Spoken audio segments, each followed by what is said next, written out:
After a Friday ceasefire brokered by Russia, residents in Armenia and Azerbaijan waited to see if clashes between the two sides would pause over the weekend.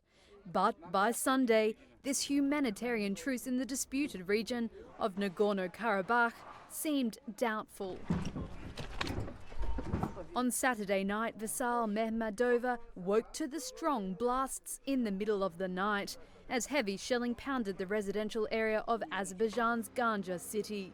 On Sunday, she sifted through the rubble, looking for belongings where her brother's house once stood. He and his family had been staying with her, but returned to their home thinking it was safe.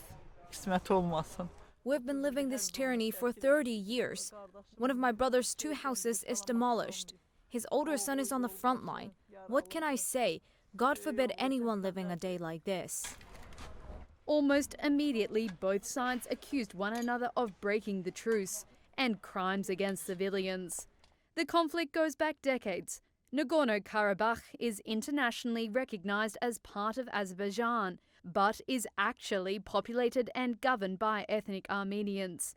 The ceasefire was meant to allow their forces to swap prisoners and war dead with Azerbaijan fighters. It was the first diplomatic contact between the two since fighting erupted on September 27th, killing hundreds of people. Mehmedova said her brother's son and wife were among the wounded. We believed in the ceasefire.